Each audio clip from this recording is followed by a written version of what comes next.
నట ప్రపూర్ణ doctor M Mohan Babu గారి 500వ cinema 500వ cinema. ఈ సినిమా పేరు రాయలసీమ రామన్న చౌదరి. కథ రాసింది రజనీకాంత్ గారు. మోహన్ బాబు గారికి ఆప్తుడు, ఫ్రెండ్. మంచి అద్భుతమైన బాండింగ్. మరి ఎందుకు ఫెయిల్ అయింది అన్నదే ఈ వీడియో.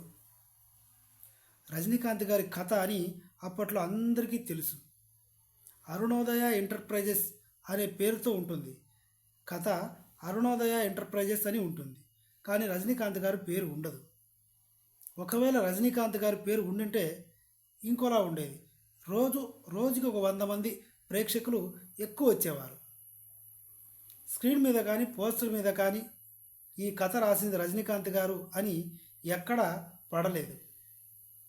దీనికంతటి కారణం కూడా రజనీకాంత్ గారే.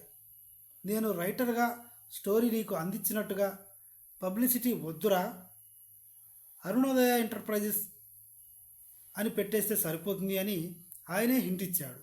ఒక టాప్ మోస్ట్ హీరో కథా రచయిత అంటే చిన్నచూపుగా ఉంటుంది అన్నది రజనీకాంత్ గారి అభిప్రాయం. ఇప్పుడు సినిమా ఎందుకు ఫ్లాప్ అయింది అన్నది చూసుకుంటే, మోహన్ బాబు గారి పక్కన విలన్గా చేస్తే చాలా స్ట్రాంగ్గా ఉండాలి. మోహన్ బాబు గారి కంటే భిన్నంగా ఉండాలి. లైక్ శ్రీహరి గారు లేదా ప్రకాష్ రాజ్ గారు, సయాజీ షిండే, ఇలా స్ట్రాంగ్గా ఉండాలి. ఎక్కడి నుంచో ఒక తమిళ విలన్ని తీసుకొచ్చాడు. ఏదో అగ్గిపుల్ల గీస్తాడు, ఇలా అంటాడు, విసిరేస్తాడు. ఆయన విలన్. జయప్రకాష్ రెడ్డి గారు కూడా ఉన్నారు. కానీ మోహన్ బాబు గారిని డామినేట్ చేయలేకపోయాడు.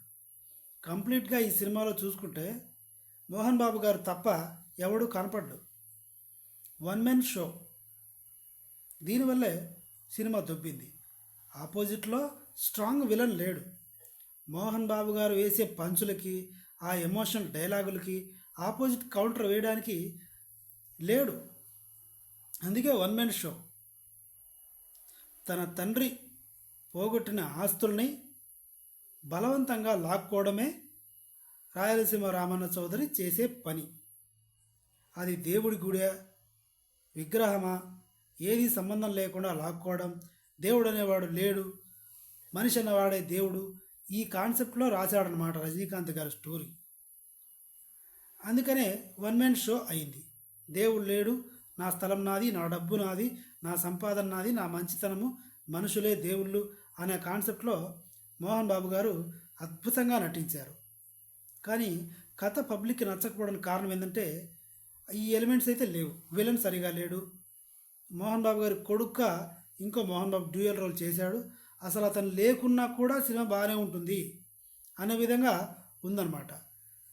దీనివల్లే సినిమా ఫ్లాప్ అయింది. వీడియో నచ్చితే సబ్స్క్రైబ్ చేయండి. Thank you.